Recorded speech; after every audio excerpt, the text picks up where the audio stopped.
Setiap orang Jakarta rata-rata kehilangan 89 jam dalam setahun, cuma karena kejebak macet. Waktu bermain saya sama anak jadi berkurang. Saya juga nggak bisa nikmatin pertumbuhan anak saya tiap harinya.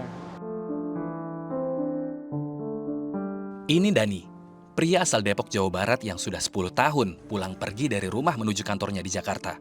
Hampir setiap hari, Dani harus bangun lebih awal untuk tetap punya waktu bersama keluarga. Karena saya pulang kerjanya sampai rumah udah malam ya, saya maksimalin di pagi hari sih. Saya siapin kebutuhan anak saya untuk berangkat sekolah, terus juga berangkat sekolah kan dia sama saya. Kalau untuk protes nggak ada sih dari istri, cuma kan namanya istri ya pengen punya waktu banyak sama suaminya. Selebihnya sih banyak waktu saya kebuang karena macet. Dani adalah satu dari jutaan pengendara motor yang berjibaku dengan kemacetan di Jakarta. Setiap orang Jakarta rata-rata kehilangan 89 jam dalam setahun, cuma karena kejebak macet. Kalau diakumulasi selama 30 tahun masa produktif, 89 jam per tahun berarti 2.670 jam, atau setara lebih dari 4 bulan hidup, yang terbuang hanya untuk menunggu kendaraan bergerak.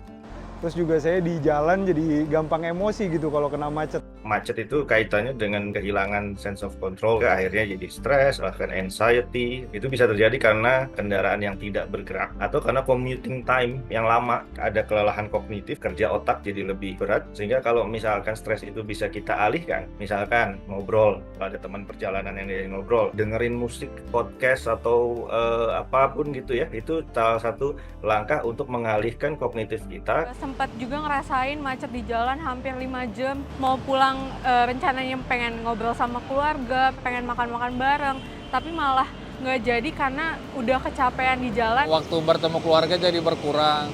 Misalkan ketemu anak pagi, belum bangun, pulang malam, udah tidur. Dani sadar hidupnya habis di jalan. Pernah ngantuk, hampir nabrak pun juga pernah, ditabrak pun juga pernah. Jadi ya itu semua resiko yang harus saya alamin untuk bekerja di Jakarta ini.